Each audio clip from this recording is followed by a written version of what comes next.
이 그렇게 심하게 불었습니다. 그래서 물론 여기저기서 그 여러 가지 어려움을 겪고 손해를 보고 하는 분들이 있었지만, 그래도 다행히 이제 하루 만에 모든 것이 다 지나가서 다행입니다.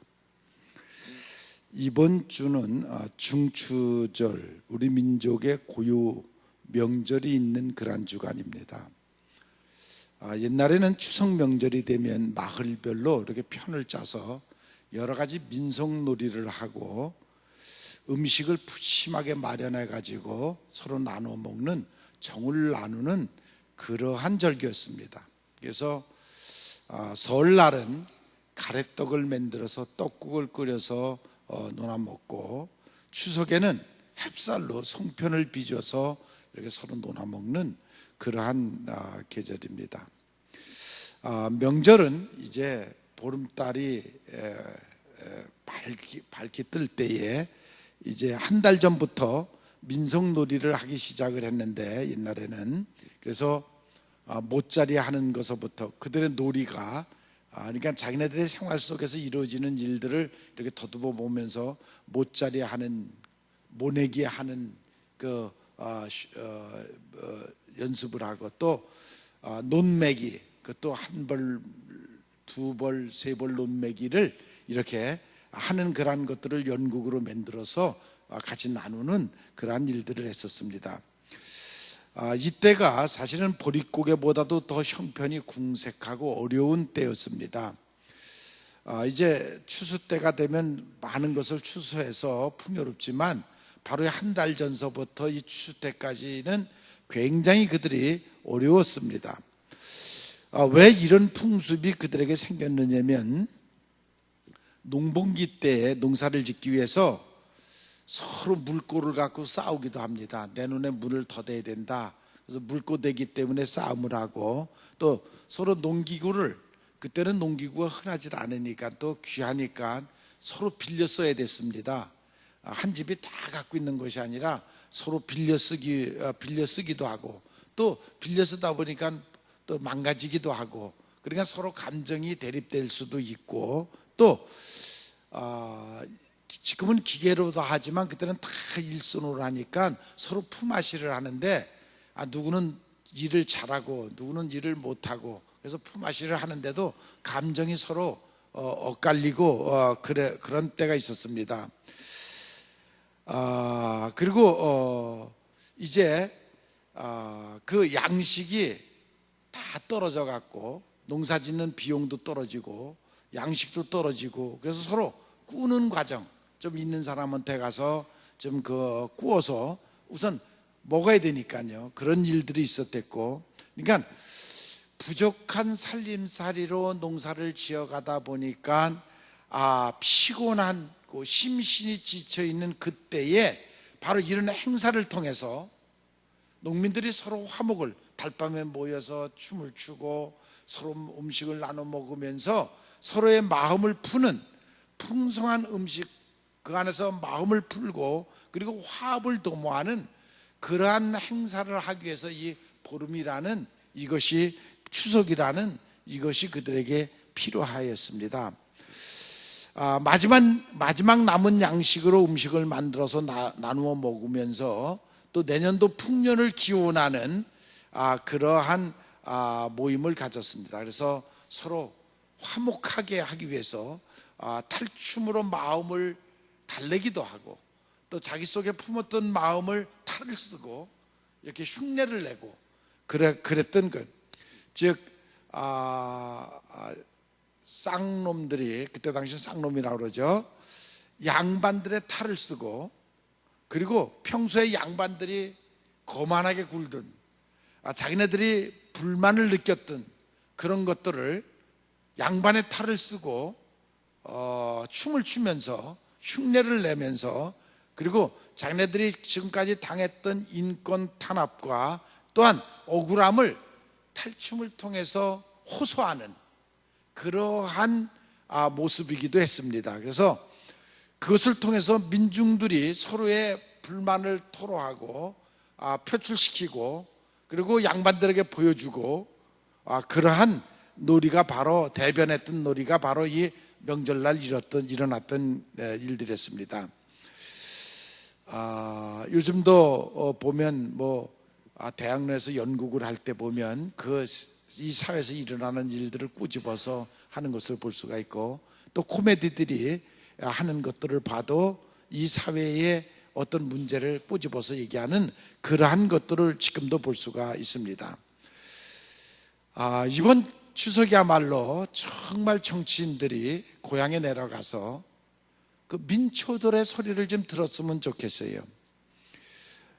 백성들의 소리를 정말 기울여서 그냥 왔다 가는 그런 것이 아니라, 그저 인사나 하고 가는 그런 것이 아니라, 정말 지금 이 사회에서 들끓고 있는, 밑바닥에서 들끓고 있는 그 문제점, 불만들, 이것을 듣는 그런 기회를 삼았으면 좋겠어요. 어제도 우리가 바자회를 할 때에 이 지역 국회의원이 와서 참여를 해갖고, 저도 지금의 이런 상황들을 얘기를 했지만, 아무튼 그들이 귀 기울여서 지금 이 사회가 어떻게 흘러가고 있고 어떤 불만을 갖고 있는지를 좀 들었으면 좋겠다. 지금이야말로 우리나라가 화해가 필요한 그러한 시기입니다. 이번 명절을 통해서 민족이 좀 화합을 하고, 더 중요한 것은 가문들이, 서로 친척들이 화해를 하고 또 가족들이 화해를 하는 그러한 기회가 됐으면 좋겠다. 여야도, 기업주와 노동자도, 남북과 나라가 나라를, 또한 이 모든 것들이 화해하는 그런 기회가 되었으면 좋겠다 하는 생각을 합니다. 이런 민속놀이는 우리나라만 있었던 것이 아니에요. 중세기에 보면 바보들의 축제라는 게 있었댔어요. 정월 초하룻날이 되면 모든 민중들이 가면을 써요. 그래서 가면을 쓰고 길거리에 나와서, 그때 당시는 영주들이죠, 한 성을 지배하고 있던 그 영주들의 잘못된 부분들을 야유를 하고, 그러니까 그들의 흉내를 내면, 그 영주들의 거드름 피고 걸어가는 흉내를 내면, 그러면 그 민중들이 결안을 던져서 그 자기네들이 화풀이를 하고 했던, 불만을 해서 했던 그러한 행사가 추수감사절에도 있었고 성탄절에도 있었고 그러한 일들이 있었습니다. 지난번 우리가 촛불 집회를 통해서 처음에는 가면을 쓰고 마스크를 쓰고 나왔다가, 나중에는 민중들이 힘이 합쳐지니까 다 벗어제끼고, 그리고 아우성을 치고 하는 그런, 정말 그런 모습들을, 민중의 함성을 우리가 들을 수가 있었습니다. 우리들이 늘 기울여서 들어야 될 것, 양심의 소리가 있고 민중의 소리가 있고 그리고 신의 소리가 있습니다. 우리는 그 소리를 들을 줄 아는 귀가 열려져야 된다는 것입니다. 그것을 들을 줄 아는 사람이 지혜로운 사람인 것입니다. 오늘 바울 사도가 고린도 교회에 보낸 편지인데, 하나님께서 우리를 자기와 화목하게 하셨고 또 우리를 화목하게 하는 직책을 주셨다 하는 말씀을 하십니다. 화평케 하는 자가 하나님의 아들이 된다고 그랬고, 화평케 하는 자가 복이 있다 그랬습니다. 그래서 우리에게 주신 직무가 있는데, 사명이 있는데, 그것은 더불어 모든 사람과 화평해라. 아멘. 모든 사람과 더불어 화목해라. 저 사람은 나하고 맞으니까 내 편이야, 저 사람은 안 맞으니까 저건 마귀야, 원수야, 그런 것이 아니라 모든 사람과 더불어 화목할 줄 아는 것이 바로 온전한 그리스도인의 모습인 것입니다. 오늘 너희가 그런 마음을 품어라 하는 것입니다. 세계는 15세기서부터 이제 15세기에 지식혁명이 일어났습니다. 16세기에 종교혁명이 일어났고, 17세기에 사회혁명이 일어났고, 18세기에 정치혁명이 일어났고, 19세기에 산업혁명이 일어났고, 20세기에 전자혁명이 일어났고, 이제 지금은 영의혁명이 일어날 때입니다.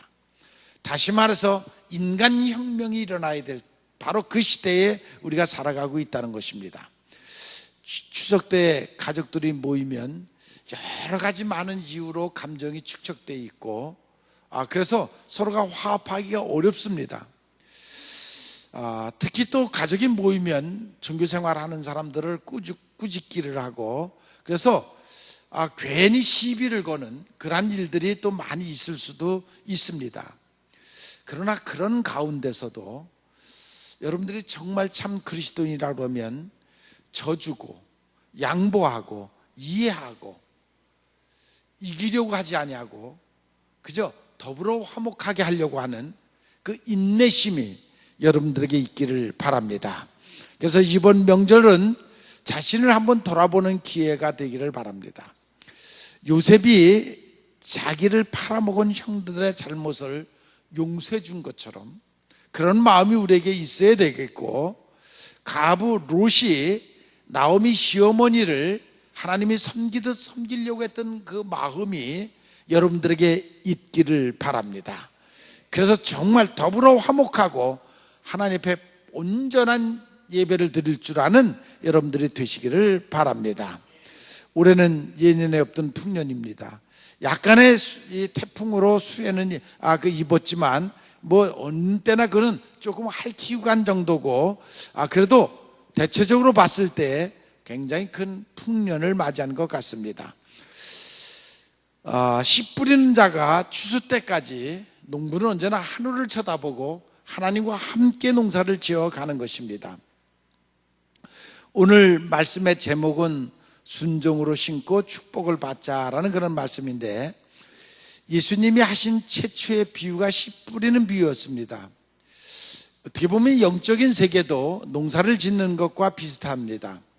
자연의 법칙이 우리에게 주는 교훈이 무엇이냐? 성경 말씀은 심은 대로 거둔다. 이것은 굉장히 큰 진리입니다. 어떤 종자를 심었든지 그 심은 종자대로 거둡니다. 또 얼마만큼 많이 심었든지 심은 만큼 거두는 것입니다.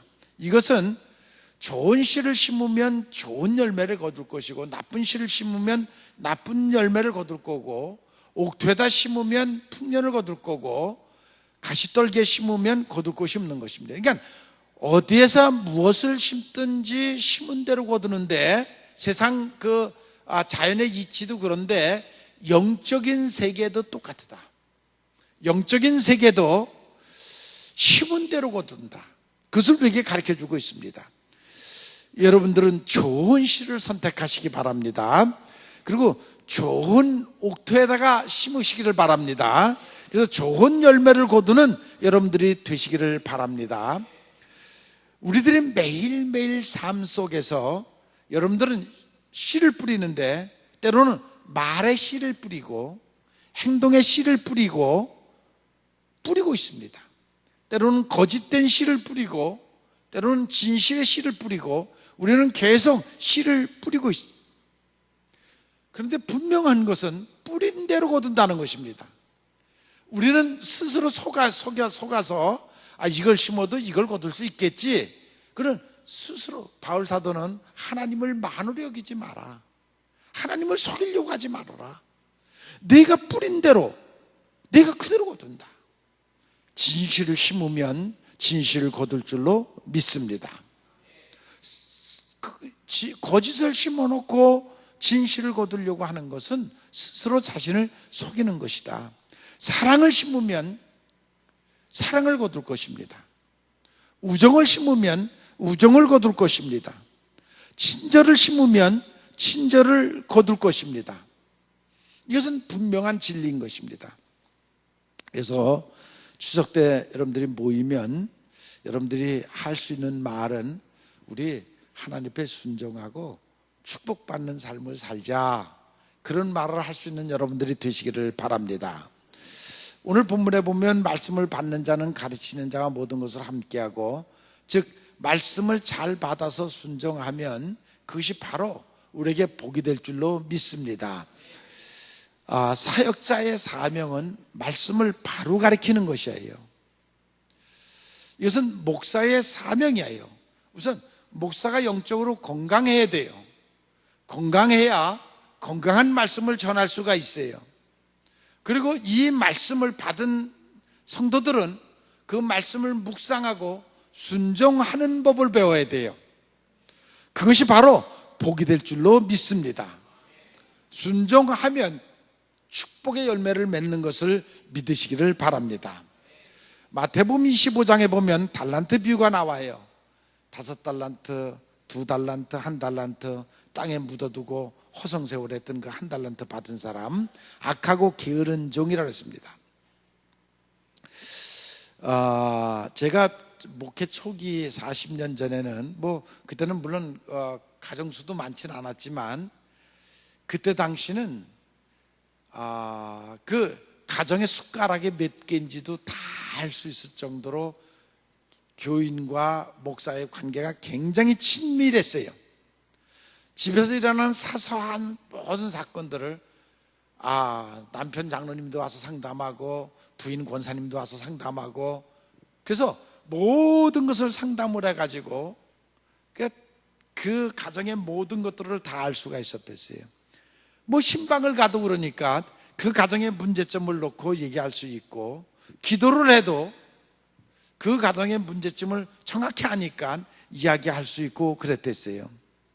어떻게 보면 완전히 목사가 한 가족이었댔어요, 그때는.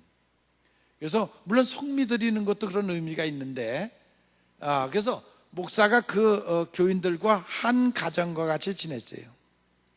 근데 요즘 어떻게 변했느냐? 아주 많이 변했죠. 우선 상담하는 사람들이 별로 없어요. 다 자기네들이 인터넷으로 다 찾아서 상담을 해요. 그리고 교인 생활들이 다 은폐되어 있어요. 저 집이 어떤 집인지, 무슨 문제가 있는지 알 수가 없어요. 얘기도 하지 않아요. 다 숨겨요. 그냥 상담하지도 않고, 신방 받으려고 하지도 않고 그래요. 이것이 지금 이 시대의 교회의 현상이에요. 이 교회의 지금 현상이라고요. 10년, 20년 전에 제가 미국, 영국에 가면 꼭 이런 현상이었댔어요, 교회가. 그래서 참 이해가 안 갔어요. 미국 목사님들 얘기하면 우리가 일주일에 설교를 몇 번 한다, 신방을 몇 번 다닌다. 그 사람들은 또 그걸 이해를 못 해요.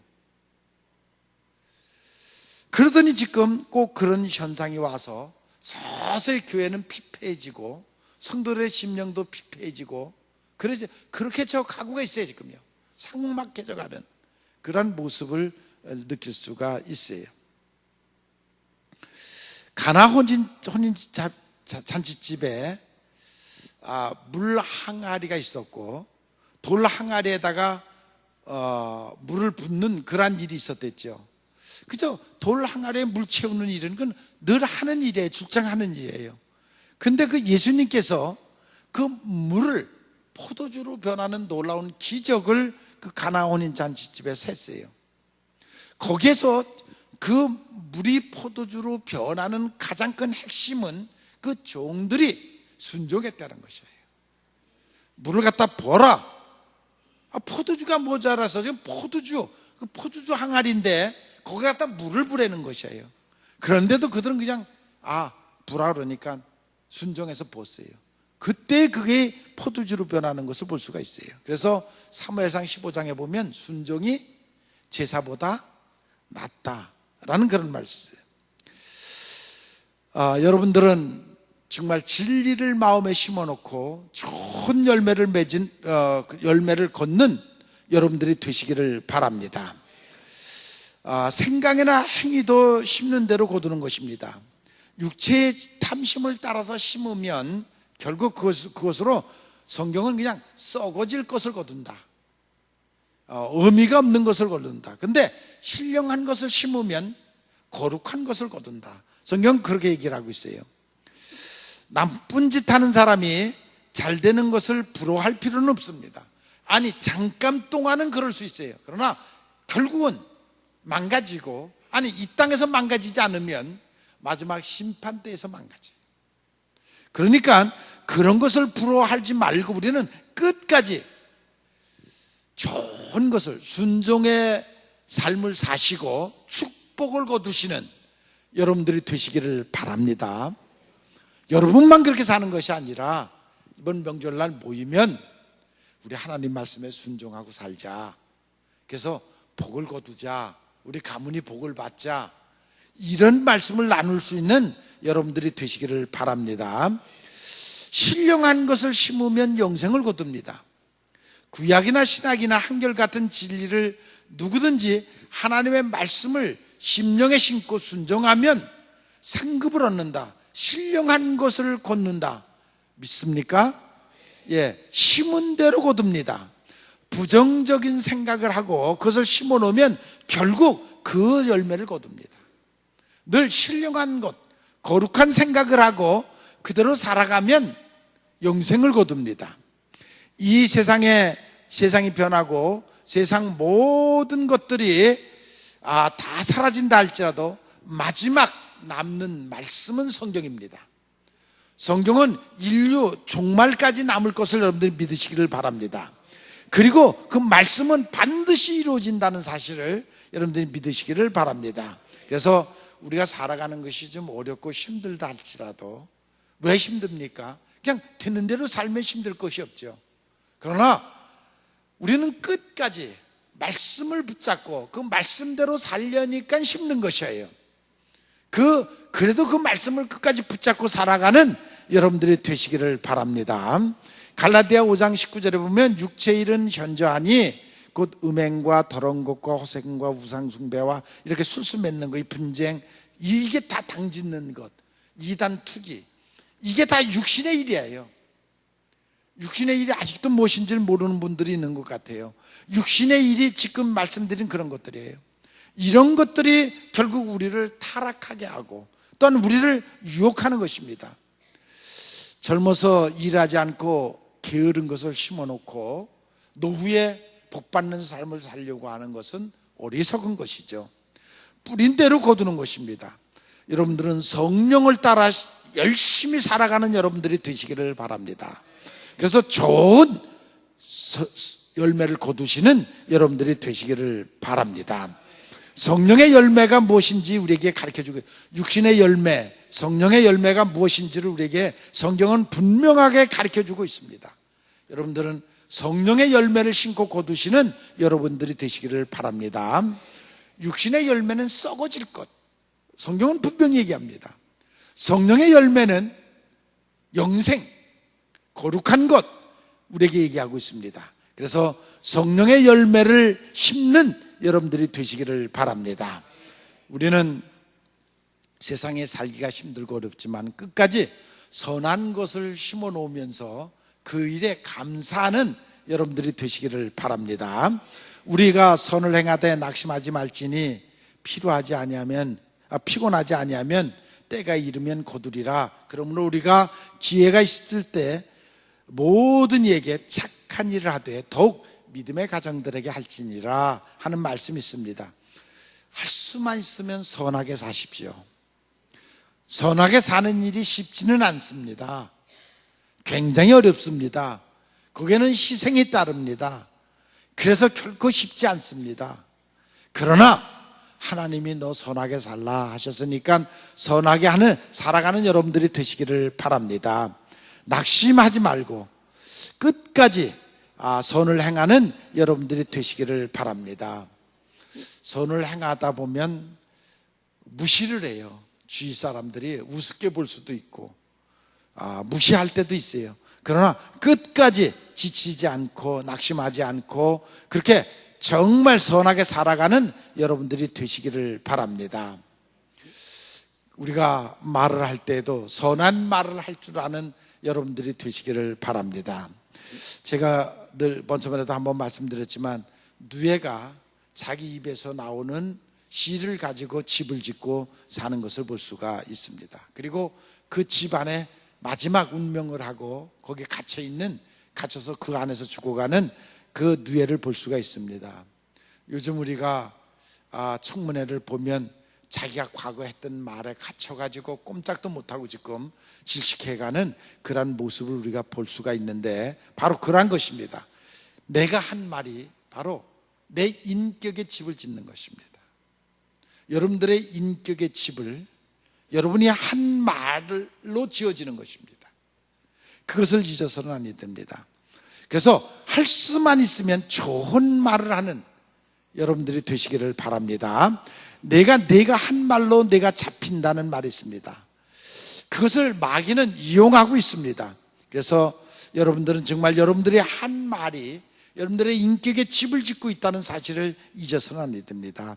이스라엘 백성이 출애굽 홍해에서 만나 메추라기, 반석, 생수 이런 것들을 먹으면서도 그들은 끝까지 원망하다가 결국 광야에서 다 죽고 말았습니다. 끝까지 긍정적인 삶을 가지고 살았던 여호수아와 갈렙이 가나안 땅에 들어가는 그러한 모습을 볼 수가 있습니다. 그래서 여러분들은 누구를 비판하는 것이 아니라 할 수만 있으면 칭찬하고 잘 받아들이는 여러분들이 되시기를 바랍니다. 그래서 믿음의 고백, 스스로 자신을 반성하며 믿음의 고백을 할 줄 아는 여러분들이 되시기를 바랍니다. 어제는 우리가 아프리카 교회 짓기를 위해서 바자회를 했습니다. 많은 분들이 와서 참 감사하고, 이것이 지금은 아주 작은 일인데, 여러분 모두 정성이 벽돌 한 장을 쌓는 일인데, 이것이 10년, 50년, 100년이 지난 후에는 큰 역사를 일으킬 거라고 저는 분명히 믿습니다. 여러분들의 공로가 결코 헛되지 않을 것입니다. 여러분들이 지금 선한 행위를 심는 것입니다. 여러분들이 이제 그 사람들을 만난 적 있나요? 본 적 있나요? 아무 관계도 없는 사람들이에요. 그렇지만 여러분들이 정말 믿음으로, 신앙으로 그와 같은 일을 하면 그것을 통해서 큰 역사가, 큰 열매가 맺어질 줄로 믿습니다. 그래서 좋은 열매, 낙심하지 아니하고 끝까지 심으면 좋은 열매를 맺는 여러분들이 될 수 있습니다. 그래서 우리가 늘 자신의 책임감에 대해서, 대인관계에 대해서 내가 지금 바른 말을 하고 있는지, 바로 살아가고 있는지 살필 줄 아는 지혜가 필요합니다. 자기 내면의 세계를 늘 분석해보고 시험해보는 그러한 마음이 우리에게 있어야 됩니다. 이번 주 명절날 여러분들은 친척들을 만나거든 복을 빌어주세요. 그리고 할 수만 있으면 화목하려고 애쓰세요. 그것이 우리가 이 세상을 살아가는 우리의 사명이기도 합니다. 제가 지난주에 태국에 갔다 왔어요. 그래서 메콩강을 타고 또 이렇게 배를 타고 미얀마를 갔다 왔어요. 근데 그걸 가서 제가 감에 젖은 것이, 제가 몇 년 전에 감독할 때에 우리 중앙연의 남선교회가 미얀마에다 교회를 졌다. 봉헌식을 해야 되니까 꼭 같이 가십시다. 그래갖고 미얀마를 간 적이 있어요. 그런데 미얀마를 가면은 미얀마로 가야 되는데 이상하게 비행기를 타고 중국으로 가더라고요. 그 중국을 가갖고 중국에서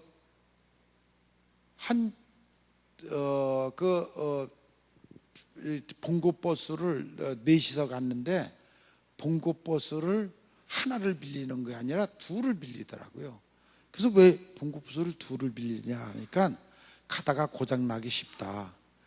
그러면 다른 이 여벌로 가져가는 차를 타고 가야 된다. 심상치 않아요. 그러더니 정말 그걸 타고 하루 종일 그 봉골차 타고 가는데 아주 산을 넘는데 비포장도로 그냥 정말 깎아지는, 이게 지금 우리나라로 말하면 그 산 도보를 할 때 길 만들어 놓은 그런 길을 하루 종일 가더라고요. 가더니 이제 쿵밍이라는 데서 출발을 해갖고 중국 국경선까지 왔어요. 왔더니 거기서 이제 여기서부터 이제 걸어가야 된대요. 걸어가는데 산을 몇 개를, 엄청나게 높은 산을 몇 개를 넘어요, 걸어서. 그리고 중국 국경들 철조망 쳐 있는 데를 뚫고 넘어가는 거예요. 그리고 또 미얀마 국경 있잖아요. 그것도 뚫고 가는 거예요. 너무 기가 막혀가지고, 아니 왜 이런 데라고 얘기를 안 했냐 그랬더니, 이런 데라 그러면 감독님 안 오실 게 뻔해서 얘기를 안 했다는 거예요. 그리고 정말 한 얼마나 걸었는지 몰라요. 하루 종일 걸어가지고 산을 몇 개를 넘어갔고 갔더니 산족들이 사는데 한 100여 가구가 사는데 한 50명이 모였어요. 예배를 드리려고.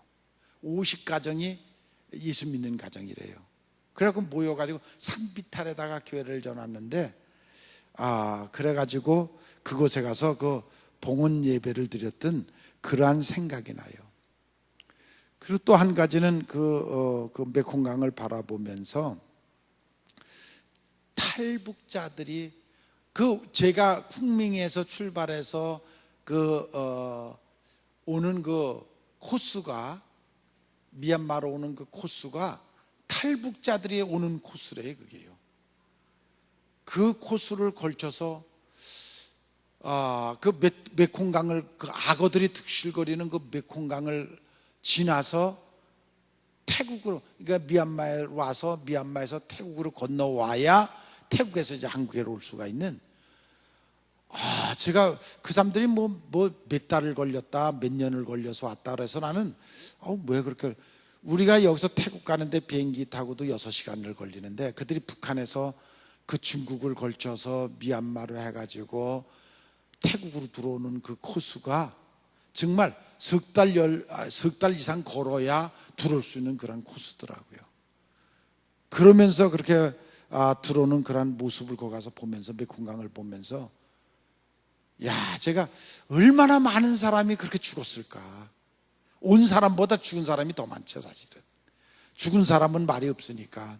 근데 한국에 온 사람들보다 거기서 악어 밥이 돼갖고 죽은 사람들이 메콩강을 건널 때도 조그만 뗏목 타고 오는데 밤에 건너야 되니까요. 몰래 건너. 사자가 그 악어가 탁 옆에 나타나면 얼마나 놀래서 흔들리면 배는 그냥 뒤집히는 거죠. 그러면 그냥 악어밥 되는 거죠. 그런 것을 제가 느꼈어요. 오늘 쓴 시가 바로 그거를 느끼면서 제가 그 메콩강에서 쓴 시인데, 세터민, 살기 위해 태어났는데 죽음의 땅이다. 살기 위해 죽음과 싸운다. 죽음의 담 뚫고 철조망 뚫고 거친 산 넘어 압록강 거센 물결 떠밀려 굶주림, 인신매매, 국경 수비대 형무소, 메콩강 악어를 탈출, 죽었다 살기 몇십 번, 세터민 이름으로 자유의 땅 살기 위해 심신이 망가진 채 치유할 수 없는 상처 안고 북녘 땅 바라보며 눈물을 흘린다. 이들이 같이 탈출해 오다가 죽은 사람들이 얼마나 많이 있겠어요. 그걸 가슴에 묻고 지금 살고 있는 거죠. 정말 불쌍한 사람들입니다. 우리가 힘들고 어렵다 할지라도 정말 그들에 비하면 얼마나 우리가 지금 행복을 만끽하고 살아가고 있는 것입니다. 부족함도 없이. 50년 전만 해도 굶주림 속에 살았는데 이런 많은 풍요를, 아직도 풍요로움을 못 느끼고 상대적 빈곤 속에 빠져서 늘 가난하다 생각하고 사는 여러분, 그런 사람 되지 마십시오. 정말 풍요 속에 감사하면서 더불어 어려운 사람을 돌볼 수 있는 이번 명절이 되시기를 주님의 이름으로 축원을 합니다.